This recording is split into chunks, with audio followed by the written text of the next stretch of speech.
Selamat datang di seri Pahlawan Nasional Kiai Haji Samanhudi. Pedagang sekaligus pejuang. Saat itu, Surakarta memang sedang resah akibat banyak begal dan kecu, kaum penjahat yang merugikan rakyat. Di Laweyan, tempat para saudagar batik pribumi bermukim tidak lepas dari rasa takut pada kegiatan kaum penjahat.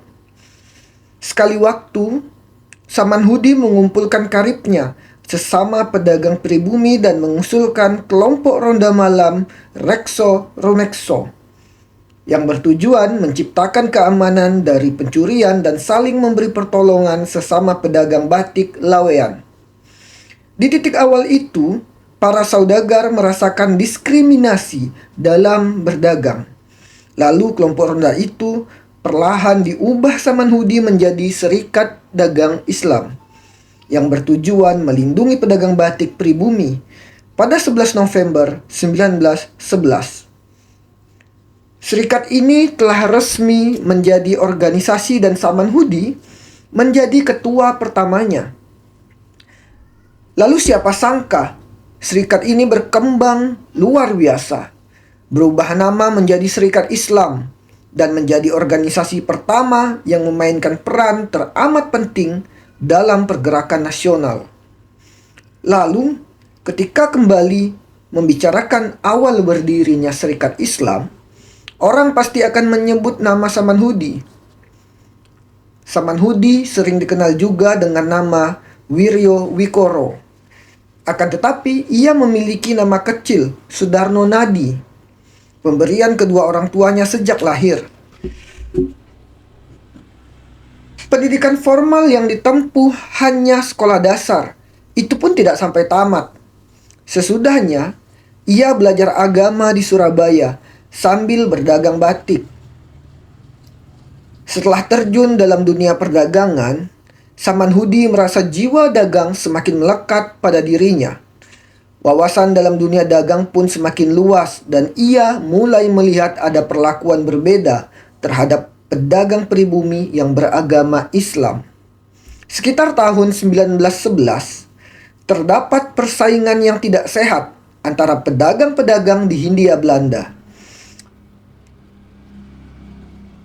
Pedagang-pedagang pribumi banyak mendapat tekanan dari pemerintah Belanda.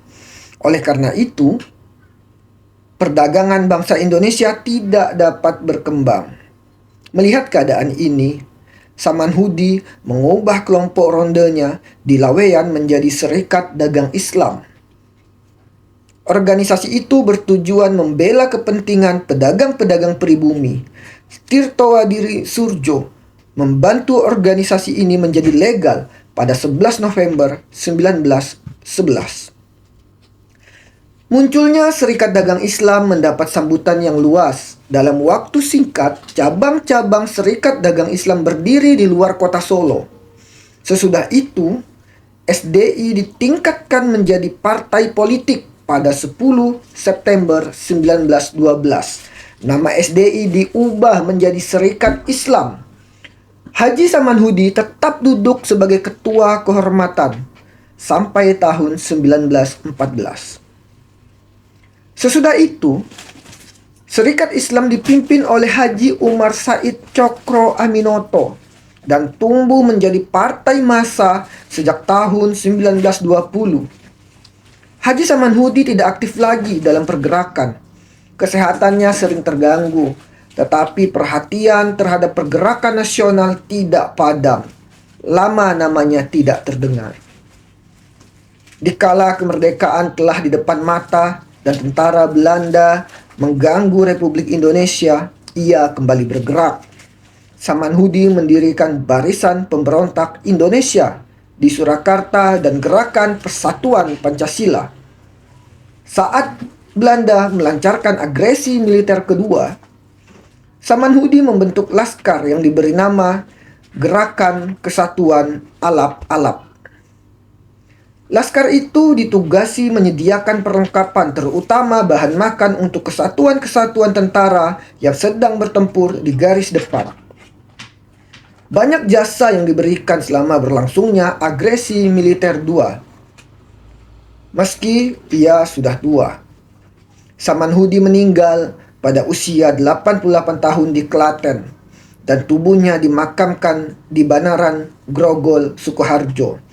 Atas jasanya yang begitu besar dalam pergerakan nasional, maka pemerintah Indonesia memberikan gelar pahlawan kemerdekaan nasional pada tahun 1961. Lahir di Surakarta 1868, meninggal di Klaten 28 Desember 1956, gelar pahlawan kemerdekaan Indonesia, dasar penetapan Kepres nomor 175 tahun 1960.